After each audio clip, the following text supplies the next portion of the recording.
it's Kristin of Cherry Blossom Spirituality, talking about Kundalini again. This one, focusing on how to grow a relationship with your own Kundalini energy, how to connect with it, how to work with it, how to begin to understand and sense it more and more. So everyone has this energy, this bioelectric life force energy of spiritual awakening within them. And if you are energy sensitive during your own receiving of transmission-based Kundalini work, or your own willful based practice of Kundalini yoga, you may feel it move up and down.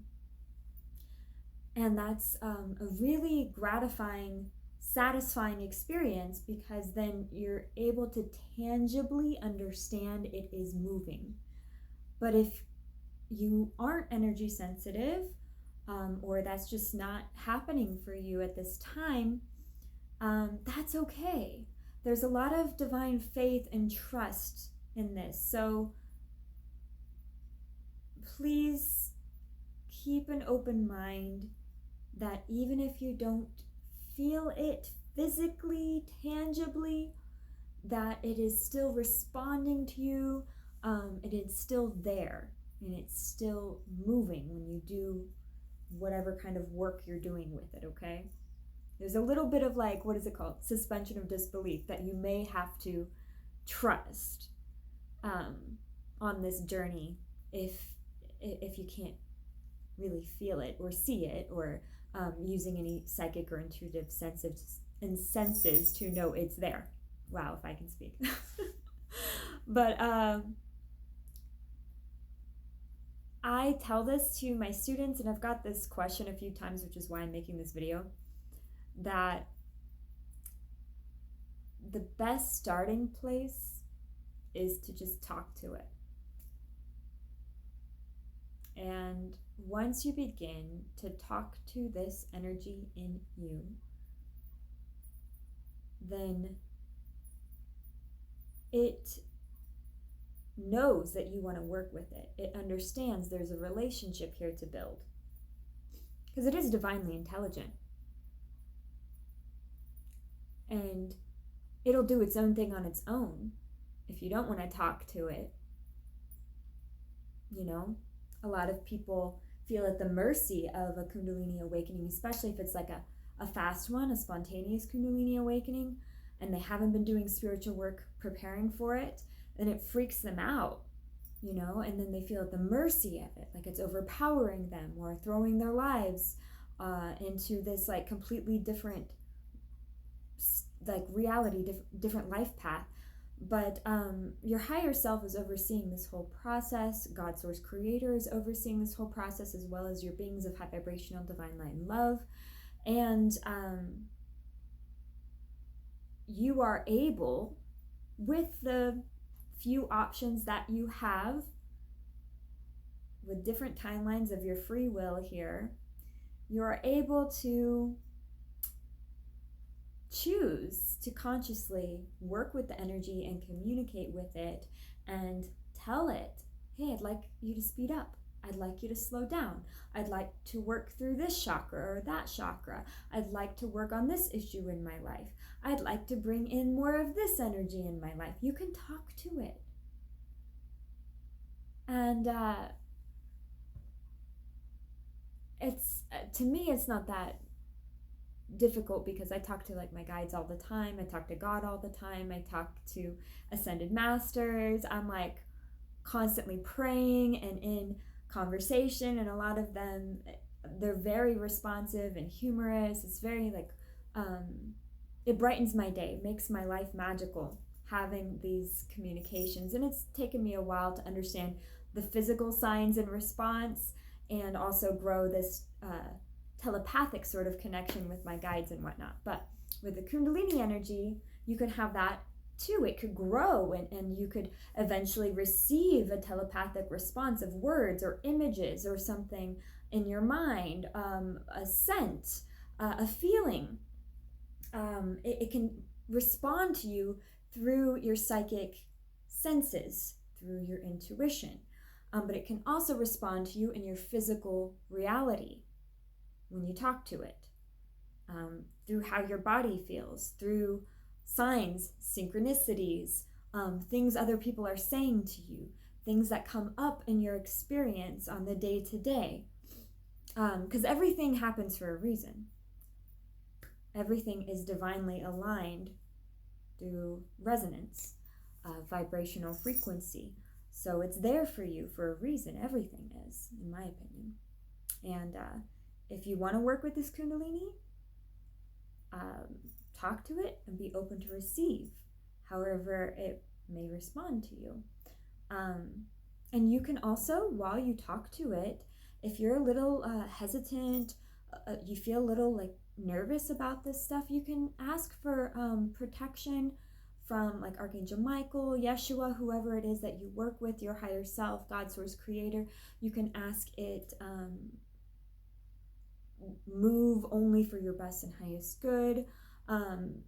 You can say these things that help you and the Kundalini energy within you to understand the sense of standard, boundary, and a sense of emotional safety, to trust it, because it's part of that divine spark of creator within each of us. It's here to assist us in our spiritual growth. So if you treat it like a relationship, sorry, my cat's moving the desk, then it will be able to get to know you and respond to you, and be able to give you feedback in the way that's best for you. And it may change from time to time, so I just advise you to be open-minded. But one of the best things to clear your mind and be open to receive signs and the subtle messages that come through your psychic senses and your intuition is meditation. I recommend daily meditation, because that way you're able to tune out the external, tune into you and the divine spark within you of the Creator. And when you quiet all that down, when you clear that tension and you relax, that's usually when Kundalini flows anyway.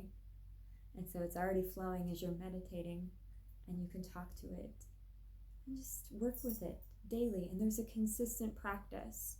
And I'm not like a master at it, but I've been working with mine for a while, and that's how I've become a facilitator, is to work with my own Kundalini and understand it and trust it.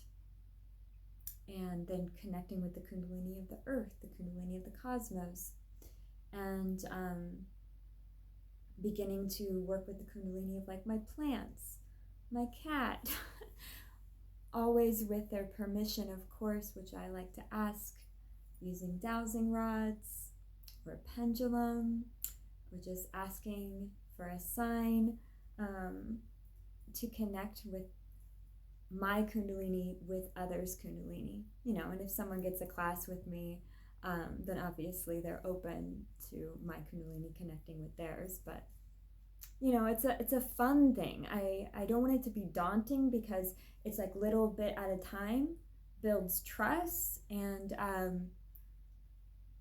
it can be helpful also to keep a journal of how your Kundalini responded in that say that class that you took of receiving, or that like breath of fire Kundalini yoga that you did, or your meditation where you talk to it, and just recording what's going on. And then you'll start to understand how it's working with you, and then you can have fun with it, where you can feel safe and you can enjoy your spiritual growth with this energy.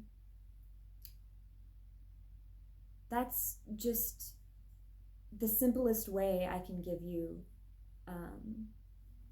just like this open door to work with that energy as the everyday person, because the everyday person has this energy, everyone has it, and anyone can work with it on their own. So you don't have to give your power away to someone else to be able to work with your own Kundalini. You can work with it on your own. And this is just a way to start. If you want, a facilitator, a teacher, or something else like going to classes, that's a way to support and assist you with it. But it's your energy, and you're free to work with it on your own. And at your pace, what feels safest to you. And it's okay to set boundaries with the energy, like I was saying, so you do feel safe to trust it. So I hope that this helps you to understand you have your own permission to connect with this energy and build that relationship on your own. Thank you.